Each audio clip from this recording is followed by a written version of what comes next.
Hi, everyone. Welcome back to Special Presentation with Mike and Ethan. Or. Alf will not be seen tonight. The French champagne. Uh, there's like, there's no way to emphasize "is" in that sentence. Karate Cat. How's that for an intro? Yeah. This week we're continuing. This is week what, 5 of the comic Yeah, strip? week 4 of week 4 of a 4-show. We accidentally talked way too long about the first one, but maybe we'll be able to drag this one out for 2 too. I doubt it. So we're looking at the third part of the comic strip, which as you may recall from last week, was Rankin Bass's swan song. They folded after this. They had no more Bass to rank, but I've been kind of dreading this one because it's. I think it's. Do you agree with me that this one is the least of the 4? Yeah, well, we haven't watched Tiger Sharks yet, so We have not yet watched Tiger Sharks. Tiger Sharks may be worse. It may might be better. I will say this. Maybe something bad. Maybe something good. I did, having watched the comic strip with the clear eyes of an adult, I have to say, it's difficult to really. They're all so bad that it is difficult to really assign a ranking to these segments. Yes.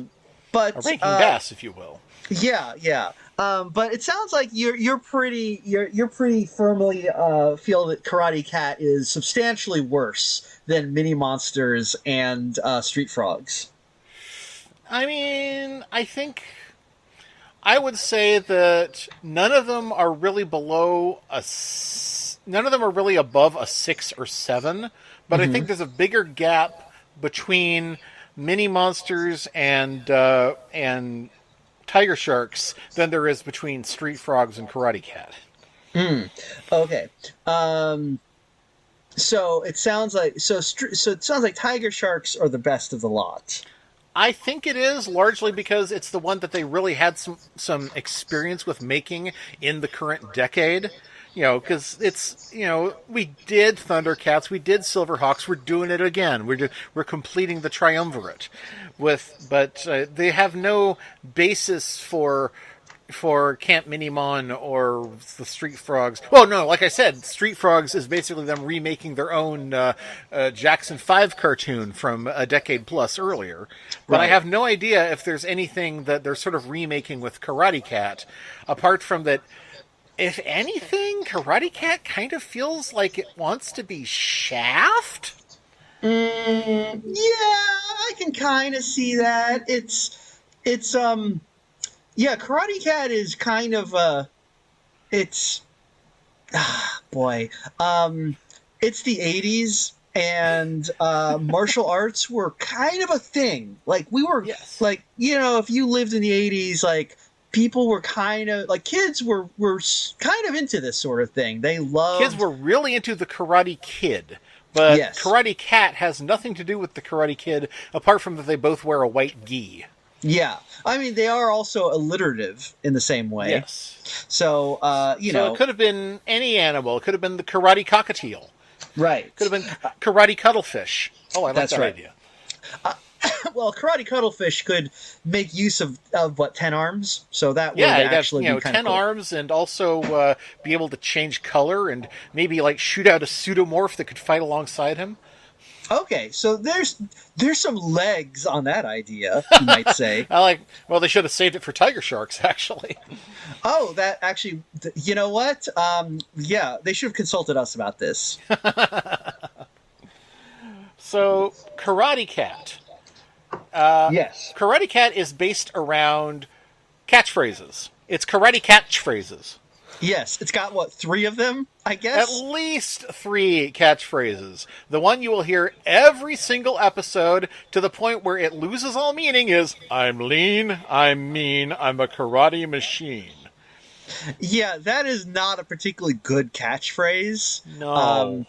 But he says But it like, every time he like transforms into Karate Cat, even though he's Karate Cat in both his normal form and his gi outfit. oh, that is the thing that I actually I didn't catch on when I was a kid watching this show. I thought that Karate Cat was a secret identity. Um, like it's not. He's always Karate Cat, like you said. Yeah, Sometimes he wears a gi. Sometimes he wears just like he wears kind of a tweed jacket with tie. yeah. Looks kind of professorial, I guess. And I realized maybe I was confusing him with Hong Kong Fooey, who I think Hmm. is actually a secret identity, if I Yeah, recall correctly. Kong Kong Fu. He does in fact jump into a filing cabinet to transform from the lovable janitor into crime-fighting Hong Kong Fooey. Yeah. But Karate Cat is the employee of a detective agency. He's not even the owner. No. And that is actually kind of an interesting thing about it because it's rare in a cartoon that you see a detective agency like this. It's usually kind of a Sam Spade, hard boiled guy who's on his own, just keeping the lights on, or else a Sherlock Holmes parody where it's a guy with his sidekick. But this is a whole agency. So um, we get a lot of characters, a lot of useful and interesting characters to hang out with Karate Cat, Who are and certainly not redundant. no, Who are certainly not even not redundant with other characters in the same detective agency. yeah.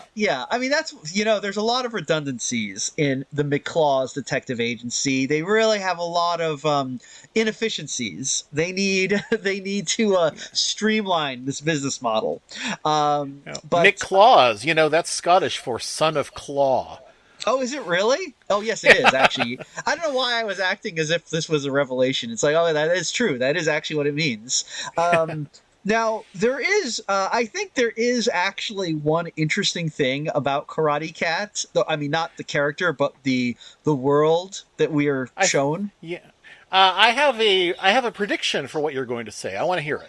Okay. Well, the thing is, so Karate Cat works for the McClaws Detective Agency, and his boss is Big Mama. She's a cat. She's a big, Yep. like kind of a big Persian cat, sort of. Yeah. Fluffy white cat, kind of Yeah. kind of like the villain from the Garfield movie, like Yes. Jinx. Oh, Or- she's very Jinx coded. Yeah, she's very like Jinx. Very Angeline coded for old timey FAs. Yes. Oh, yes. Yes, exactly. Now, the villain that they fight is a kind of I guess he's like a mob boss, kind of a gangster named Big Papa. And it turns out that Big Mom and Big Papa used to be married. So so there's a little bit of tension here because they're always Big Mama is always trying to stop Big Papa's crime, and also Big Papa owes Big Mama alimony. Yeah. So So he's actually committing crimes to steal money to pay to her for alimony. yeah. So like this is actually kind of an interesting dynamic, which they do very little with. Yes. So my prediction was correct. That is, I think, the most interesting thing about this setup.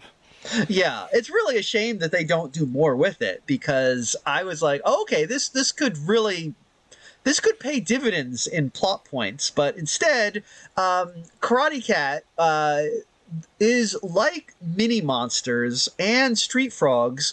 These cartoons, they feel so pointless. Yeah. There's no there, as they say, like every episode, it's only 9 minutes long, but it just feels like you feel like you're spinning your wheels for like 8 minutes and then the plot resolves. And I don't know, it's hard to really describe. Yeah. But something just, it feels like they expect you to fill in the gaps somehow. yeah. And I don't think this is just a case of us being adults and watching a children's cartoon, because there are plenty of children's cartoons, even from this same era, that I think actually do hold up on adult viewing. Because, like, I've watched, I think I said, I've watched Dinosaurs, I've watched He-Man, I've watched She-Ra, I've even watched My Little Pony. These cartoons are still somewhat entertaining as an adult. This one, not so much. This one just feels like, oh boy. But we've got like, there's the like I said, there's the McClaw's Detective Agency. Who is in the McClaw's Detective Agency? Who are our characters? Well, we've mentioned Big Mama, who is the owner, and her star investigator, I suppose, is Karate Cat, who is okay. Imagine how successful Inspector Gadget would be if he did not have Penny and Brain tagging along with him. Yeah, he's kind of a bumbler, is his thing. He's really not as good at karate as he thinks, but I mean, I think they thought that would make it funnier, but it's not. It just makes him more annoying. Yeah, I also feel like his incompetence is not really, I don't know. It's like, it's not really played for laughs. No. He really is just incompetent, and it sort of drives the plot with, how shitty he is. Yeah, but the thing is, it's not so over the top that you really feel like that is his character in a way. Because, like, you watch Inspector Gadget, and you're like, this guy's a fuck up, right? Yeah. And Karate Cat, I'm just like, oh, this guy just isn't good at his job. That's like, I mean, it's not so much that it becomes like, oh, he's a lovable bumbler. He's just kind of a fuck up. What is his character, in fact? I'm not really sure how to describe the character of Karate Cat. Like, Inspector Gadget I feel like he comes across as an egomaniac more than Inspector Gadget does. Yeah, like, I feel like Inspector Gadget is not so much an egomaniac as someone who is incredibly dedicated to his job, and is even though doesn't realize he's not good at it. Yeah, and above all, he is dedicated to Penny, so he has something outside of his work that he cares about. If there's anything like that for Karate Cat, we don't see it.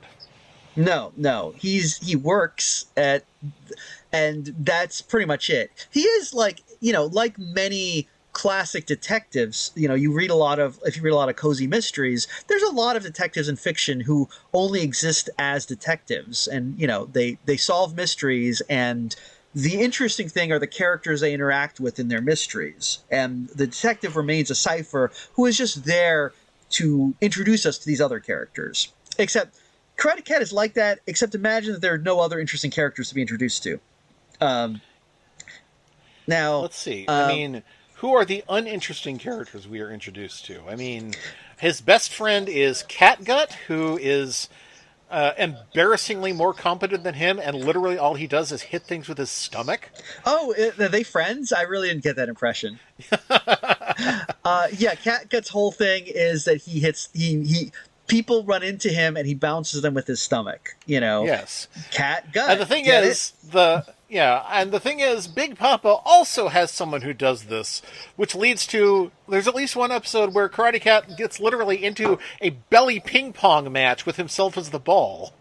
Yeah, I feel like this actually happens in a couple episodes. So I feel like, Rankin Bass was like making a prediction where, like, kids are really into martial arts. I bet the next big thing is going to be sumo. We're going to get on that sumo train we're on the ground floor. Kids are going to be like crazy for sumo, and it never happened. The sumo craze never materialized. Now, in fact, the only example I can think of a sumo show besides Karate Cat was Super Duper Sumos. Supo Dupo. Supo Dupo Sumos. Now, if you're familiar Should have called it that, actually. Oh yeah. Well, if you are familiar with Super Duper Sumos, the villains do often call them the stupid dupid sumos. So, that's their version of bumbling nincompoops. Anyway, Super Duper Sumos. I was surprised that I liked Super Duper Sumos a lot more than I like this show. You know what? I will say Super Duper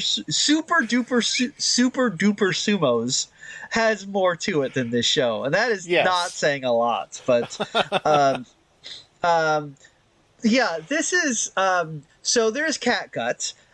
There's another cat also named Catatonic, and his bit is that very often a villain will try to escape by running past him, but at the exact time that the villain does this, Catatonic will like yawn and stretch, and the villain will basically clothesline themselves on his arm.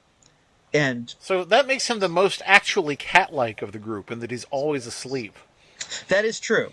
And though you know that they came up with the name Catatonic, and then we're like, okay, well, what kind of character can we build around the name Catatonic? So yeah. Yes. Oh, yes, it should be noted that this is a city of cats. I don't see any dogs or mice or anything involved in the story. That is interesting because there are lots of cartoon shows that take and kids entertainment that takes place in a world of dogs. This is the first time I think I've ever seen a cat world. Yeah. And I think that was why I was prepared to like this as a kid and was kind of disappointed. I was like, yay, all cats all the time! But they didn't none of the characters really capture anything that's appealing about cats. no. Most of them don't seem to be based on any particular, kind of cat or anything. They're just Yeah. cats. I guess, I think Catatonic kind of looks like a Sphinx cat. And A little bit, but kids probably wouldn't even know a Sphinx cat in No. 1987. No, I mean, you could really play up the different cat breeds a lot more, He looks a lot more like the Pink Panther. Yeah, he really does. I think Sai Sumo, who is the belly bouncing member of the villain team, he looks like he's supposed to be a Siamese. Like, Yeah. he's got Siamese Possibly coloration. Himalayan? Yeah. Yeah. Though Siamese generally being very slender cats, it's an odd choice for a sumo-coded character. It would have been interesting if he'd been like a Japanese bobtail. So then he would have actually looked like the beckoning cat statues. Oh yeah, that's true. That would actually be that would be too clever for this show. Yes. Yeah, I mean, this is a show that is ostensibly about karate and has one Japanese character. Count 'em one. Yeah, because He's not even a main character. No, Sai Sumo talks like a Japanese character in a cartoon show in the 80s. Yes. So he has actually, I think it's a more accurate Japanese accent than a lot of others, because they do kind of do the thing where he emphasizes where there would be something would have a end with a vowel in Japanese when it doesn't in English. So right, like I've got you a presento. That kind of thing. Interesting. Yeah. That's true. I do think you're right because, and also to this show's credit, it does not do the R and L thing. No. Now in general, his English is pretty colloquial, just very yeah. kind of guttural and bellowed, because he always sounds like he's about to start a sumo match. Right. I mean, he does sound like, he sounds like a guy in, if you watch, when you watch one of those Japanese operas and it's a guy going, just kind of like that, it's kind of like that. The sound that lets you know you're in Japan is yo. I will say in Karate Cat's defense, for a cartoon about martial arts from like 1987, surprisingly not racist. Like there's not, it could be a whole lot more racist than it is. Right. And I'm saying it could be like a whole lot more racist without even reaching the level of like really malicious racism, if you know what I mean. Like I'm saying, it could be a more friendly kind of racism. Right. Like the ambient racism of Americans towards Japanese in the 80s, even when they weren't like being mean-spirited about it, but Americans were generally kind of like you know, like there, you know, you would have characters like Jojitsu and stuff in, Yeah. you know, and I'm saying I that like mean, I don't know. He wasn't from the '80s, but I know what you mean. Yeah. right, right. What I'm saying is like this is a an '80s cartoon of martial arts, and I don't think at any point we ever hear the Asian riff. You know, we don't No, hear I don't the. think so. So that's Yeah. Da pretty. da da da That's da da show da da da. Yeah. exactly, and I think that is showing admirable restraint. So Karate To be Cat. fair, even in Japan, they use the Asian riff when they want something to seem like it's in a different Asian country. Oh, so actually, okay, good to know. So we're saying that's. I feel like now I could just say like it's okay. They do it. It's like it's when you say like I actually have black friends and they say I'm allowed to say that word. You know? Yeah, in Super Mario Land, the game where Mario visits, basically goes on a sort of mysterious places of the world vacation and visits Mushroom Kingdom versions of Easter Island and the Bermuda Triangle and the pyramids of Egypt. The last place he goes is Chai, which looks like ancient China, and the very first thing you hear when you hit the start button is dee dee dee dee dee dee dee dee. Wow, Japan, do better. Yeah, for real. Well, I understand the Japanese are very racist against other Asians. You know. Well, I think a lot of Asians are racist against other Asians. It's like, no, That's we're true. not like those ones. We're the good ones. Yeah, and here in America, of course, you'd be like, I don't understand. How do they tell each other apart? Whackity schmackity do. That's American racism against Asians for you. I saw an Asian stand-up comic saying, if you want to know the difference between various Asians, you just disappoint them. That's pretty funny, actually. Yes, and he went into detail about how disappointing a Chinese person goes like this, disappointing a Korean person goes like this, and first thing you know is don't disappoint a Korean person. Let him down easy. Yeah. You know, it's always, speaking of racism, it's always funny when you go to Europe and the Europeans all hate each other, right? And as an American, you go over there and you're like, I don't understand. They're all different kinds of white people. Why do they hate each other? Because in America, they make it easy. They have different races, so we know who to hate. You know how to hate other people who don't look like you. But in Europe, it's harder because they all just look the same, is what I'm saying. I feel like other continents in general have this problem. Like, you know, not just Europe, but like Asia, Africa, Australia, because it's all just one race. They don't have any integration in any of these places. Unlike America, the only melting melting plot in the world. The plot is melted. We have melted the plot. Okay. Yep. Anyway. That's why they couldn't have another BabsCon. They melted the plot. That's what they melted the plot. I was going specifically for the plot. And the clop. Anyway, Stupo dupo sumos. Super duper stumos. The important thing that we're getting at here is racism is bad, and we're against it. We're having fun. Doesn't stop us from talking about it every other episode. No, but I mean, that's because we're Americans. It surrounds us.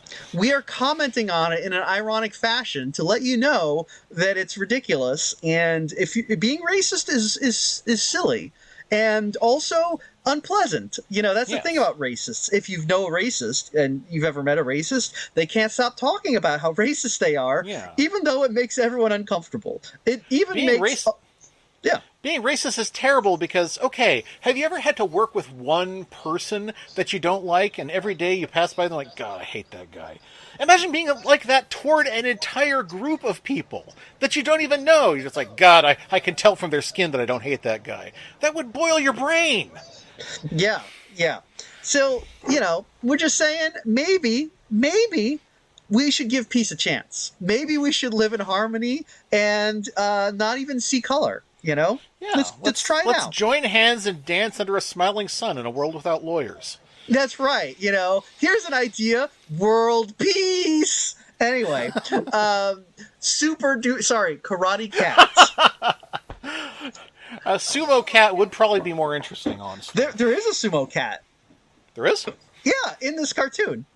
No, I mean if the show was if he was the main character, if you swapped the roles of Sumo Sai and Karate Cat, you'd be like, I'm fat, I'm mean, I'm a sumo machine. Yeah, I mean, honestly, yeah. No, it's Karate Cat. Would you say Karate Cat is the weakest link in the Karate Cat He cartoon? really is, yeah. I mean, if it was about a cat detective agency, I could totally get into that. It's like you could call it Cat's Paw, you Oh, know? actually, that's pretty good. That's pretty good. Um, but we haven't even gotten through all the characters in this detective agency Yes, because we mentioned Cat Gut and Catatonic. There's also a pair of lady cats. Um, I think their names are Chow Baby and Meow Baby. yeah. That I can't tell if they're supposed to be sisters or not. No, no.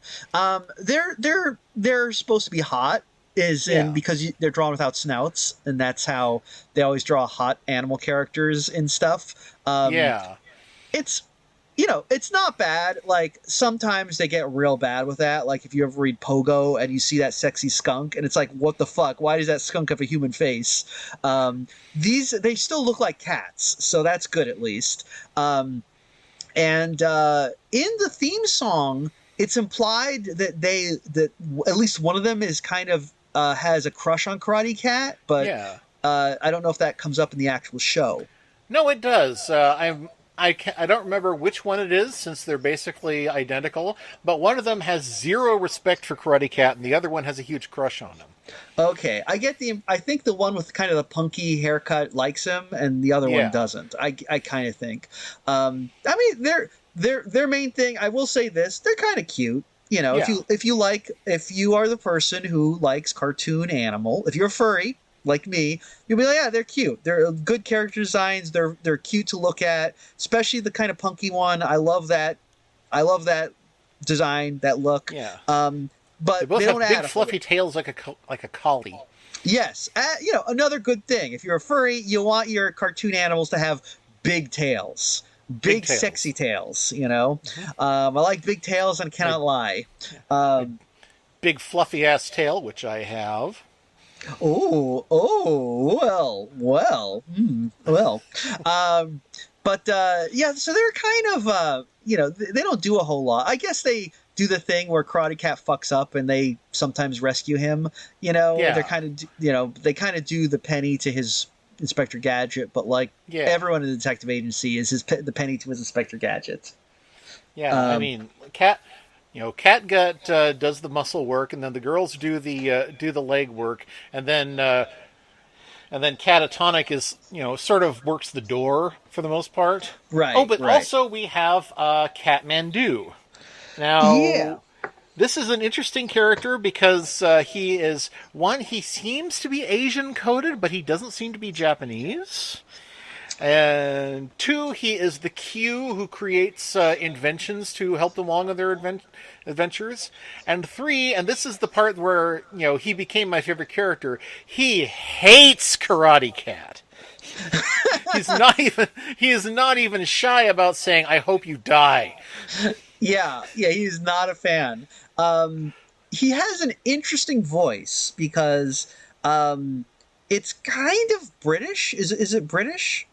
Kind of British. I And mean, I sort of interpreted him as like a Chinese person who grew up speaking British English. yeah, it's an odd voice, and the thing is, I am 100% sure that I have heard it in some other cartoon. Well, all of these voices are voices you've heard in the cartoon. I mean, both Catgut and Sumo Sai are voiced by Earl Hammond, whom you will immediately recognize if you imagine either Catgut or Sumo Sai going, "Ancient spirits of evil."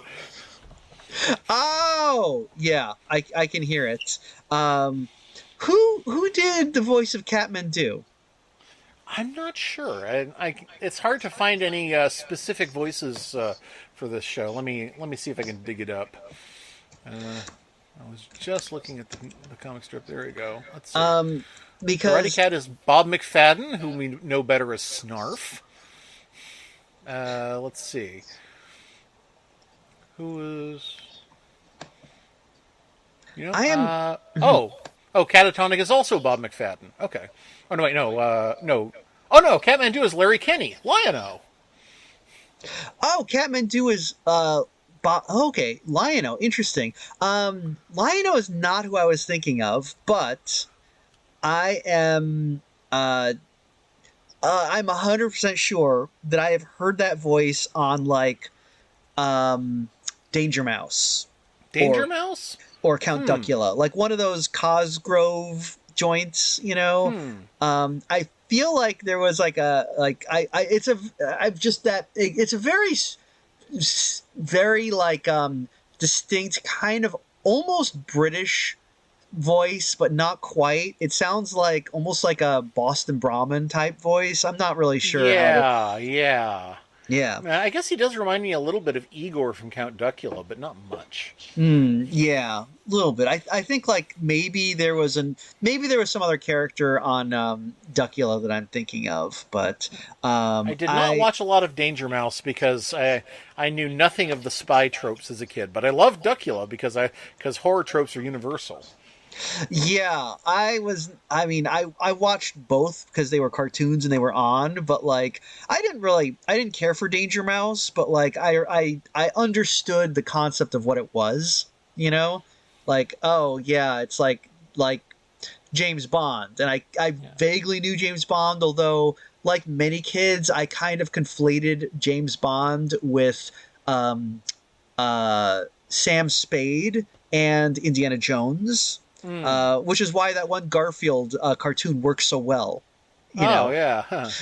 I do remember. Yeah, I was not familiar with any of those, so I was just like, what kind of lousy superhero is he? But, I could not. I had nothing to liken him to except once again Inspector Gadget. So yeah. Oh, wait, you mean Danger Mouse? Yeah. Yeah, I guess he's kind of like Inspector Gadget. Huh. He's. I don't think Danger Mouse is supposed to be competent, right? I think so. It's been so long since I watched it, but almost all I remember is the credit sequence where he's just dodging bomb after bomb after bomb. Oh, that's right. Don't they have he's the greatest? He's a mouse. He's a danger mouse or whatever. I don't know. Why is he Danger Mouse? What was he, bitten by a radioactive danger? He fell into a vat of danger. I remember he fights a frog, right? Yeah, there's a frog who pets a caterpillar. I remember that much. Yeah. But other than that, I have no memories of Danger Mouse. Yeah. I remember getting some Count Duckula comics as a kid, from Harvey. And yes. In it, Danger Mouse makes a cameo.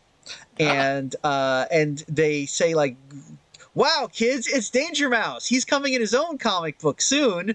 And I remember being like, okay, what, am I supposed to be excited about that? Who the fuck is Danger Mouse? I'm American, It was very like, Gabbo is coming. I guess someone's coming. Someone named Gabbo. But anyway, Garbo is coming. Very good, sir. But anyway, so this is not about Danger Mouse. We're talking about Karate Cat. So Catman Zoo, voiced by Lion-O. He is the inventor. He invents stuff. Including a stun gun that is also a motorcycle, which is an interesting device because it does not seem to conform to the law of conservation of mass at all. No. It also has a briefcase mode, so it's incredibly useful. Yeah. In fact, I would not let the prototype for this out of my sight for a second, let alone let Karate Cat use it. Yeah, Karate Cat loses it almost immediately, too. Yeah. When there's a stun gun, it literally is a stun gun. It's because in real life a stun gun just kind of shocks you, right? Yeah. But this one, it's like Samus's freeze ray. It turns you into a solid block of cat. Yes, and it gets stolen by Katahari, who is a spy. She's like a spy cat. Yeah. Now, you have to know that Matahari was a thing, but... right, yeah. As kids do. I'm aware that Matahari was a thing, but I don't know anything about her other than the name, and that any woman who threw a punch used to get called Matahari. And sort of Yeah. like, with the same kind of, the same kind of sparkling wit that if somebody saw you, start running faster than, a couple of miles per hour, they would yell, "Run, Forrest, run!" Oh yeah, I believe Matahari, from what I understand, was she was like an exotic dancer who decided to become a spy, and she was not good at it. I think she actually like kind of sucked and got Oh, immediately caught and executed, if I recall correctly, which I don't, and I could look it up. Why would I? I'm just going to make up what I believe in my head. But I mean, I think her main claim to fame is that she was hot when she was a spy. So everyone's like, yeah, yeah, it's cool. Matahari, you know? well, it says later biographers argue that she was convicted and condemned because the French army needed a scapegoat. Some have even say that she could not have been a spy and was innocent. Oh, okay. So possibly she was just an exotic dancer. Yeah. Oh, well, I respect that. Um, but anyway, she's famous for being a hot and being a spy. So yeah, Katahari. It's like Matahari, but cat because she's a cat. They give her like a real like Jay Leno kind of lantern jaw in this, and also kind of a Russian accent, I guess, which is fine. Actually, that whole thing is interesting because that episode of Karate Cat. It's like many episodes of Karate Cat. It wastes a lot of time before like Big Papa is like, "Oh, I see you got a gun that's also a motorcycle. I want that. I'm gonna hire Katahari to get it for me." And then Katahari is introduced, and the episode kind of starts like 6 minutes in. Yeah. Um, but a lot of the Karate Cat episodes are kind of like that because there's the oh wait sorry before we get into any of that you should also mention I think we've gone through all the good guys, right? We've mentioned Yeah, I all the think good so. guys. Yeah. So yeah, we Okay. have. So the bad guys are generally Big Papa, who Hmm. is not very big. He's the shortest one. Yeah, it's like the guy in Looney Tunes, the little guy, Hmm. the little gangster Yeah. guy that Bugs Hmm. Bunny sometimes fights. Rocky or Finster. Bugsy. Yeah. Yeah, yeah, that's him. And then so there's Big Papa, and we mentioned Sai Sumo, who is one of his two uh, sidekicks. He's got a gang of Yes. three, a ganglet almost, you might say.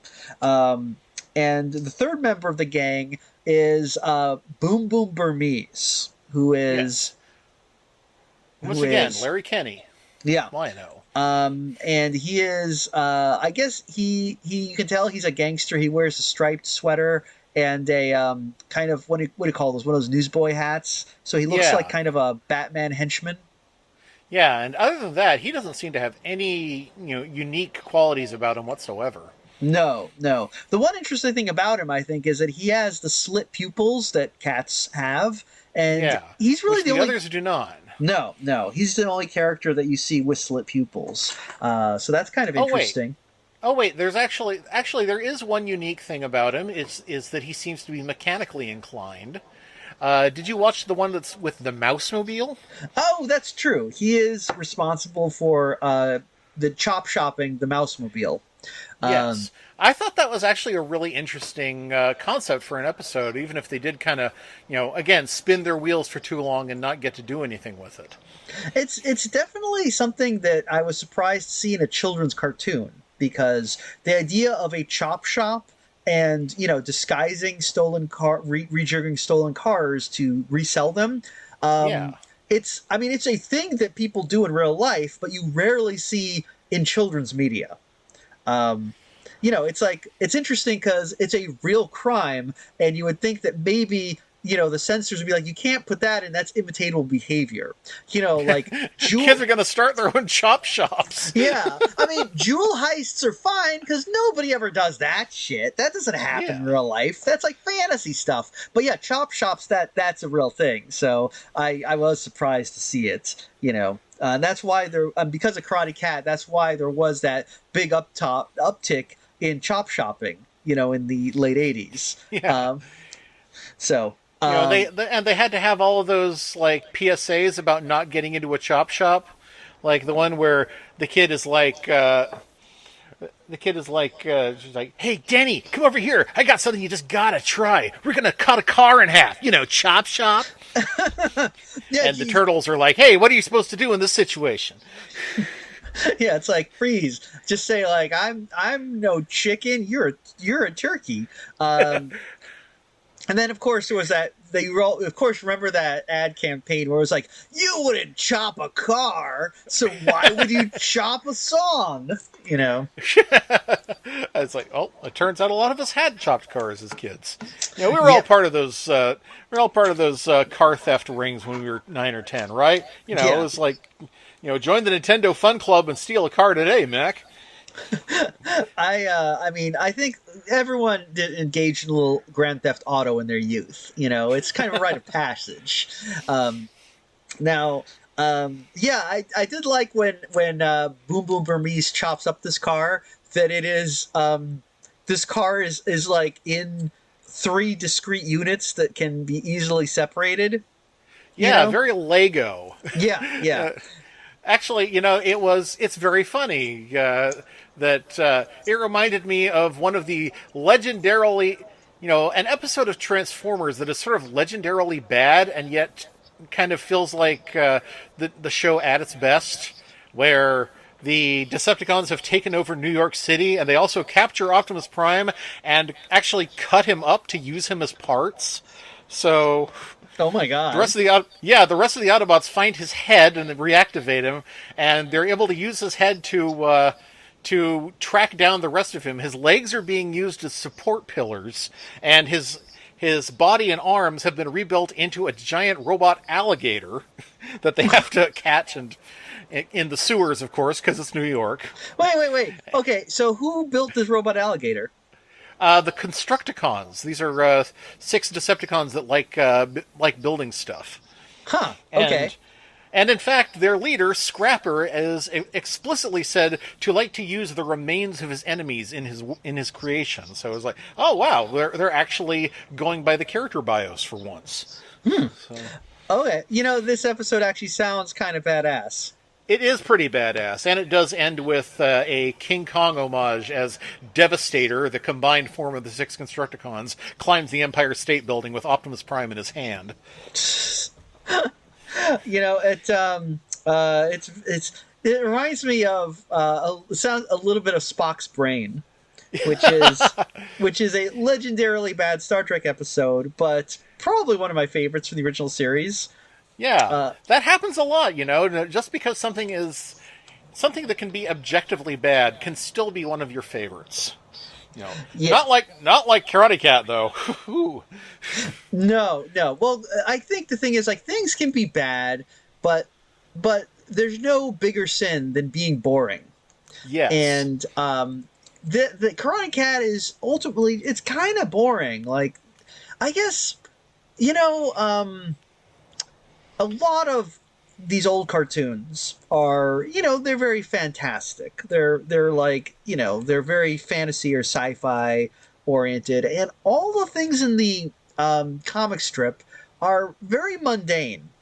It's, it's kids at camp, or it's kids in a diner, or it's a detective agency. And, these aren't bad concepts for cartoons, because, like, you can have reality-based cartoons. I mean, they're, Beverly Hills Teens is pretty entertaining, despite the fact it's just high school drama shit. Yeah. But I liked the Beverly Hills Teens. I braved my parents' wrath to watch it because they did not want me watching that show. Oh, really? Was it because they were like, "Oh, we don't like people in Beverly Hills, those rich people." It was like, we don't want you watching a show that tells you that throwing money at your problem solves everything. Which is, I mean, that's the opposite of what Beverly Hills Teens tells you. It's that these people have tons of money, more than they know what to do with, and they're still just as miserable as you are because they're just as new to being human as everyone else. Yeah. I mean, it's not really like, I can think of some other things where which are like Richie Rich and Uncle Scrooge are both like solving problems with money all the time. The Beverly Hills Teens don't really, I mean, I don't feel like there's a lot of that, but I don't know. I mostly remember the theme song at this point. It's a Yeah. really bitchin' theme song.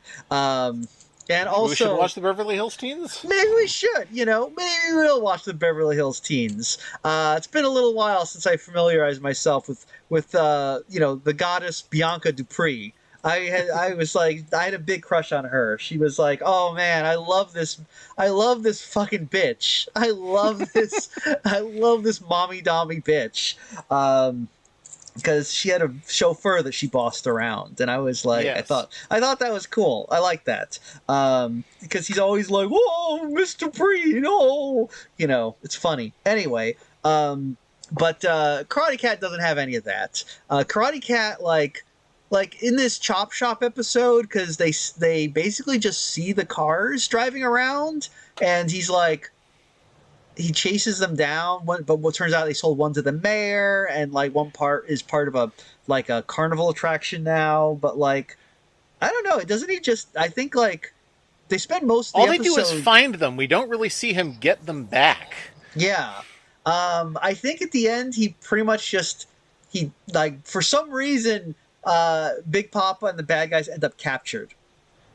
And I Yeah, don't they just remember- kind of end up That's exactly it. They just skip past the part where they capture them. Yeah, it's not like the good guys have to formulate like a plan or anything, And maybe that's it. Like I feel like a lot of Karate Cat and also to some degree Street Frogs and Mini Monsters, it just feels like things are happening. And it does not feel like our protagonists ever like have a plan to react to stuff. And half the time it feels like they're not really aware of what's going on. They're just bumbling through life and accidentally solving the case and saving the day. Yeah. And, I hated shows like that. Because, I didn't really like Inspector Gadget as a kid for that reason. I was like, can we just have him solve the case for once? Can we have him show some simple competence? Yeah. I think they recognize that adults like bumblers, but maybe I don't think kids like bumblers that much. Yeah. Maybe I was unusual. I don't know. You were like, I'm feeling these bumblers. They should be fired from their jobs. Yes. They're so incompetent. They should hire an inspector who works. Yeah. In fact, Inspector Gadget is probably like even worse because it's like he's not even a real inspector. He's just a robot. Why don't you just build one that works? Build a new robot. Ostensibly he's a person. It's not like they built Penny to be his robot niece. But well, is that canon? What's the actual story on Inspector Gadget? Is he like the actual story is that he injured himself slipping on a banana peel and had to be completely rebuilt. Oh, like kind of like the Bionic Man or something? Yeah. Oh, okay. You can tell that it's much like Dynomutt and the Three Robonic Stooges. He was inspired by the $6 Million Man. Gotcha. Okay, I get it, but still, they could just be like, well, what if we had a competent inspector who slipped on a banana peel? Yeah. Like I said, there is one specific episode of Inspector Gadget. Actually, it's the sequel series, Gadget and the Gadgetinis, where not only is Penny there, but also there's a couple of mini Inspector Gadget robots. I'm not really sure why they're there, apart from to just get convince the execs that this was enough of a change to do another season. There's one episode where Inspector Gadget is kidnapped by aliens who he does not recognize are aliens, and who recognize that he is the most effective detective on Earth, so they fit him with a chip that will reverse his competence and make him as incompetent as he was competent. But which means that now, for about 5 minutes, Inspector Gadget is an absolute badass who knows exactly how to use every one of his powers and single-handedly stops an alien invasion, and then the chip burns out. Oh, I'm sorry. Did you say the Gadgetinis? The Gadgetinis. I'm not kidding about this. Okay, I've not heard of this show. So Inspector Gadget and the Gadgetinis. I thought the Gadget Boy and Heather was actually the only canon sequel to Inspector Gadget. So I did not realize that there was more. Gadget and the Gadgetinis ran from 2001 to 2009. My God. Wow. Okay, 1 second. I am going to look up. I want to see who the Gadgetinis were. Who are the Gadgetinis? Gadgetinis. Okay, let's see. Who are the Gadgetinis? Lieutenant. Okay, They so first literally of all, just look like gadget mini-me's. oh, In, really? Okay, so they just look exactly like Inspector Gadget. yeah, except they're robots. Okay. Let's see. Wait a second. So Inspector Gadget is now Lieutenant Gadget, I guess. according to Yeah, it's not Wikipedia. Inspector Gadget anymore. Yeah, he's been promoted. Yeah. Okay. So the Gadgetinis, Fidget Orange, Digit Blue, are two small robots created by Penny, who are miniature versions of Gadget. They frequently aid Gadget on his missions, and each has their own arsenal of hidden gadgets and devices. So there's only two other gadgets. There's two Gadgetinis. Yeah. Okay.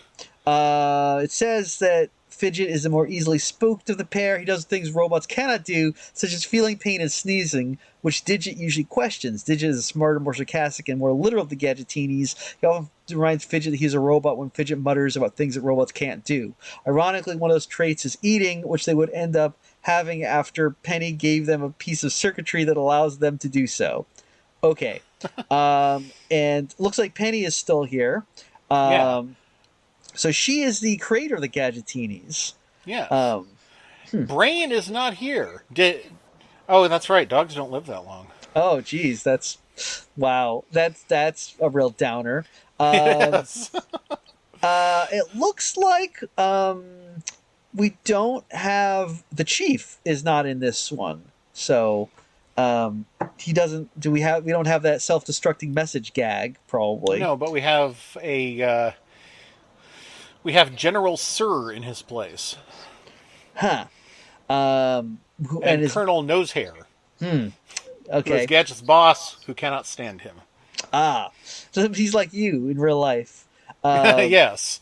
Okay, we do still get Dr. Claw, so Yeah. he's still around. And wait, you actually see his legs and torso from time to time. Okay, Oh, wow. interesting. And also Mad Cat is back. Oh, he still exists. Good for him. Yeah. Well, cats do live longer than dogs. They do. You get about 10 years with a cat for every 8 years with a dog. Yeah, yeah. Now, apparently, we also meet Dr. Claw's mom. Oh, wow. Mom Claw? Maryland Claw, apparently. Maryland Claw? Yeah. So it says that she first met Dr. Claw's father in jail the same day that Gadget's parents met. Maryland has higher authority over her son, even going as far as to stop him in his evil deeds.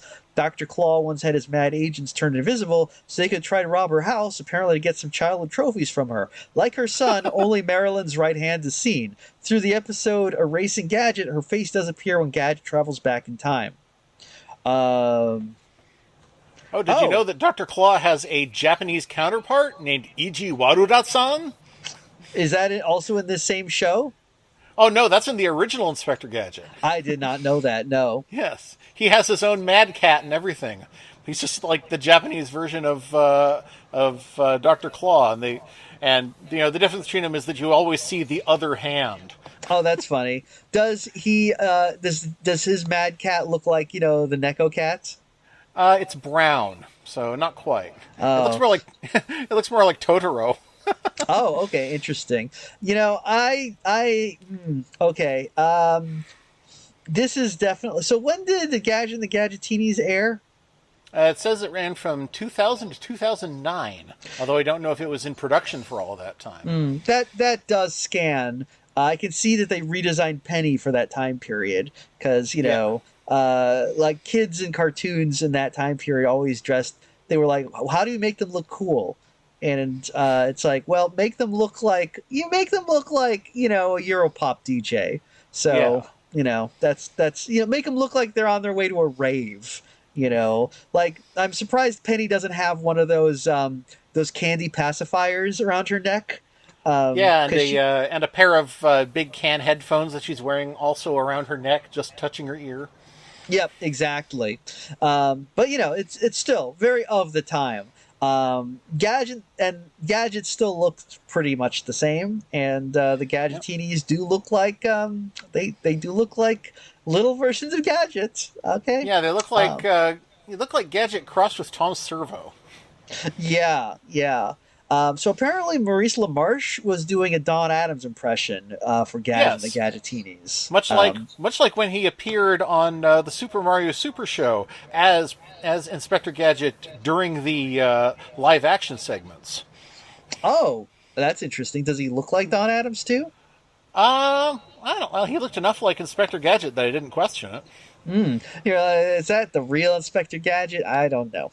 All right. Well, anyway, Inspector Gadget is not Karate Cat, but No, um, no, but you I can don't tell we know. kind of ran out of stuff to say about Karate Cat. Well, what would you? So, Ethan, you're not a fan of Inspector Gadget. Would you rather watch Inspector Gadget or Karate Cat? Oh, Inspector Gadget. Oh, 100%. Interesting. Yeah. Inspector Gadget, I think, is watchable. An episode is watchable. You would not want to watch the marathon. You know. But No, no. I there. mean, it's if it was an hour of Gadget versus an hour of Karate Cat, I would probably take Gadget. But if both of those things were on at the same time, I'd be 7 years old and I'd go out and play. Yeah. Yeah. I do think that like the one advantage that Karate Cat has is that it's only 9 minutes long, so Yeah. it's And I shorter. think that might be the problem is that I feel like these episodes might have been written to be 22 minutes and they got chopped down to 9. Yeah. Well, it's amazing how I guess the issue with a 9 minute episode is you do not have time to actually do anything, right? No. So instead, you're like, well, let's have them do nothing because there's no time to actually have a plot happen. So that's why these things feel like such nothing burgers. Um, Yeah. Now, if you had just dedicated that to gags, that would be one thing, but they're not trying to do gags, they're trying to do actual plots. I mean, look at one of my all time favorite Ren and Stimpy episodes is the one that starts with them just standing in front of a haunted house. And Stimpy says, "Look, Ren, this looks like a great place to kill 12 minutes." And they just go into a haunted house and mess around as a ghost tries to scare and or kill them and fails. And then commits suicide and is reincarnated as a live person that looks like Fats Waller. Jeez. Oh, Ren and Stimpy. Yes. A lot happening there. Yeah. That So yeah, but yeah, they're not doing gags in Karate Cat. Yeah, they are trying to do No. plots. We saw the first one that we watched was the one where actually where Big Papa like loses a no sorry Big Papa they do a jewel heist. Yeah, they Um, do a jewel heist, and first they do a jewel heist, but then they lose the jewel. Is that it? It falls yeah. into they lose the jewel in a sardine turnover or No. something. That is the second one. That's where because Oh, Big Papa loses his. Both Big Papa and Big Mama are mad because they don't. There's no sardine turnovers. oh, But it turned so they go and it turns out the guy, the Hitler cat, just overslept and didn't make them. So Big Papa observes him make the sardine turnovers, but loses his like his pearl yeah. stick Oh, it's like pin. a stick pin. That's it. That Yeah, was it. yeah, it's a very long setup for basically like yeah, there's a stick pin in a sardine turnover somewhere in town, and then he goes to the McClaw Detective Agency to try and get them to like find the stick pin, and they say that like they're gonna like do it in a day or he doesn't have to pay anything. So he's all like, well, I don't want to pay them, so I'm gonna find the stick pin first. So why did Which you like go to them in the first place? yeah, which is also weird because it's like you're a villain. You're like a gangster. Why are you hiring detectives to do this stuff? You know, don't don't you have minions to do this? They just have a very, limited cast in this world. There aren't that many other cats. No, no. I mean, this is the bit where it's apparently Big Papa did not know that Big Mama was the head of the McClaw Detective Agency, because it's kind of a surprise when he realizes his ex-wife is here. And I guess because she's gone back to her maiden name, and he forgot it was that was McClaw. Was her married name also Big Papa? Did they both share the first name Big? Yeah, it was. Now she's well, it says Katie McClaw was her maiden name, so she. I guess she changed it to Katie Papa. I don't know. Papa? But then afterwards, Big Mama. I don't know. Big Mama? I don't know. Yeah, I just recently learned that the reason that Mr. Snuffleupagus always calls his friend Big Bird, he just calls him Bird. Because to him, he's not big. Oh, yeah, that's true. He is not that big compared to Snuffleupagus. No.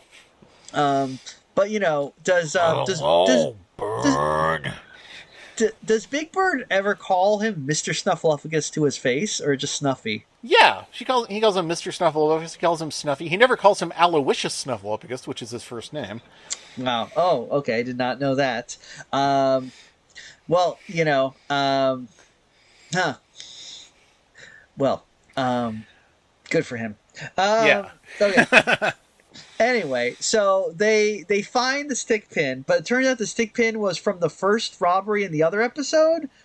So I guess there's a continuing story in this, which seems to be, because I feel like the other ones, Mini Monsters and Street Frogs, kind of did that too, where there's lore that gets built upon. Yeah, but it doesn't feel. I'm never sure if it was actually going to, lead to something, like it was something you needed to know for future episodes, or if they were just, tying it together because they could. Yeah, it's odd because none of these are the kind of show where you would expect to need to remember things episode to episode. Like, they feel like they should be kind of lighthearted gag things, where there's not much you need to remember unless there's a to be continued at the end. But we do get some continuing stuff, and I'm not really sure. Again, I feel like maybe they were like, after they made Tiger Sharks, when they were supposed to do these other ones, they just wrote like one long story for each of them and then chopped it up. I don't know. Huh.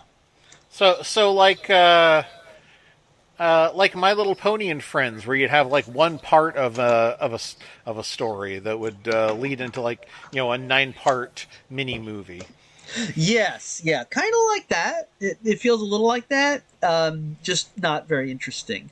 I mean, other than the fact that Big Mama and Big Papa were divorced, and I guess it's kind of cool that Big Mama is a small independent businesswoman doing it on her own. That's very progressive for the time. Would you agree that although Karate Cat is not very good, it has good bones, and if you wanted to reboot it, you could do it right? Yeah. I mean, it's a very simple concept. The cat does karate, works for a detective agency. You could do a lot with that. But yeah, it's just... That's one of the reasons I don't like it, is because it kind of squanders its potential. Yeah. I like the idea of this all-cat world, and, the idea of, we could be going on a world tour of this cat-influenced world and see, like, the cat Statue of Liberty and the cat Mount Rushmore and stuff like that. Yeah. We get a little bit of that, like in the Mouse-mobile, where there's this, big luxury limousine that is all mouse themed, and they mention it's got a mouse-shaped engine that has certain kind of mouse power. You put cheddar cheese in it, and apparently instead of gas. So does that mean it's like literally powered by mice on wheels? It's interesting that there are mice in this world. Now, we never see them. Probably because they realize we can't show them because the cats would eat them, and that would upset the children. I remember, interestingly, because you do not see cats get mice in a lot of children's entertainment. No. at all. Yeah, even on the rare occasions that Tom actually catches Jerry, you never see him actually eat him for the No. most part. The closest that I can think of is, interestingly, when I was a child in first grade or so, I got a book from Scholastic called Cats and Mice, and it's a number of short stories. Like, most, it's a picture book, so with very little words, but like basically a bunch of stories about like cats getting mice causing mischief and cats getting the worst of it. And the final story in the collection, the cats have this box they're all looking in, and the mice are like, "We need to know what's in that box," and the cats are like, "Get out of here! No mice are allowed to see it." And finally, the cats are like, "All right, let's hide," and they hide, and the mice all run up with ladders and look inside. The cats come out, put the mice in the box, and the final picture of the book is they're dumping the box over a fence, so the mice are all falling out off the cat's property, and they're nailing a board over the hole in the fence that the mice kept getting through. And it just says, because every other story in the collection ends with saying "mad cats," because the cats are all mad that they got like foiled, and the last one is just mad mice. And I always loved that about this book as a kid, because like, the cats finally won. And Yeah. and it's funny because we just found this book like fairly recently in my mom's house, because she doesn't throw anything away, and apparently my 2-year-old niece loves this book for some reason. It's like one of her favorite things. So my sister's apparently reads Cats and Mice to her a lot. Yeah, Cats and Mice. I don't know if The that one book by is... Rita Golden Gelman. Let me look. Rita Golden Gelman. Golden spelled Yep. cats, Like Little Golden Book, yeah. Cats and Mice. That's it. Yep, that's the one. Yeah, so apparently you can still get it. Wow. Let's see if I can find it on Internet Archive. It's first published in 1978. So it's been around. Yeah, it has Oh, no... Rita Golden Gelman also wrote More Spaghetti, I Say. I know that one. Oh, it looks like, well, is she still around? Oh, yeah, she's still around. All right. Oh, yeah, here's Cats and Mice. Yep. She's also known for Dumb Borrow Joey, and available. Body Noises, A Rice, koala grows up. Rice's Life, and Body Battles. Wow. Yeah, It's Body Wars. yeah. That's about how your bodies fight off viruses and other poisons. Germs make me sick. Interesting. In 1987, Gelman sold all her possessions and became a citizen of the world. She has never returned. She's never returned to a settled life. On her website, she refers to herself as a modern-day nomad, although she temporarily lives in New York City. Interesting. Huh. All right. Anyway, it looks like she's still out there, still still being a nomad. I found it. There it is. Mad Mice. Yeah, That's yeah. great. I thought it was pretty amusing. Anyway, anyway, that's neither here nor there. The important thing is Karate Cat. It's a show. It's a show. Yep. What's funny is that this is the second Rankin Bass show with a cat theme. It holds to it ironically, much less tightly than Thundercats did.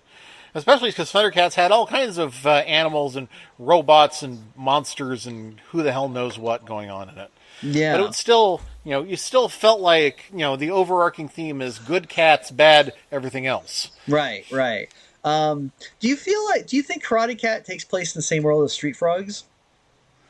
No, I don't think so. I feel like Street Frogs is a more general furry world, whereas I think Karate Cat is probably everyone's a cat. Okay. It's like, what would be very funny would be if you eventually got like a a Blofeld style villain, and he had like a little furry human on his lap that he was always petting. What is that? Oh God, what is that fucking weird ass? Oh boy, what is it's I'm totally blanking on it now. There's like an animated cartoon about like where the Mouse City, is it Mouse City? Mouse City? That doesn't sound familiar. Let me look it up. Oh, Cat City. I'm sorry. Cat City. Cat City. Yeah. So Cat City. It's a 1986. Oh, the Hungarian movie? Yeah. You know that one? That feels very Yeah. Karate Cat. It's though that movie's not very good either. Though it does have that great song about pussy talk, which you know is great out of context. But all right, so I think there's a sequel called Cat City 2: The Cat of Satan. that ooh, okay, I'm intrigued. The most watched Hungarian film of 2008. Oh, it's fairly recent because the original Cat Yeah. City is from '86, so a sequel 20 years in the making.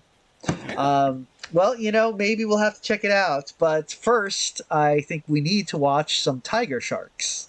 Yes. And, well, again, another vague cat theme, although they don't really get into the whole tiger aspect of Tiger Sharks, as far as I can tell. No, it's mostly the shark aspect. Yeah, the shark aspects. I mean, actually, I don't think anyone is even tiger shark themed. Like, there's one shark themed guy, but it's not a tiger shark. He's specifically named Mako. So, Yeah, the rest, they're all just random, like, sea animals, I think. yeah. But I guess we can get into that when we finally get to tiger sharks. And then, oh, poor us, we're going to have to return to things based on actual comic strips. Thank God. Thank God. Oh, man, one of those Blondie movies is going to be a relief after this.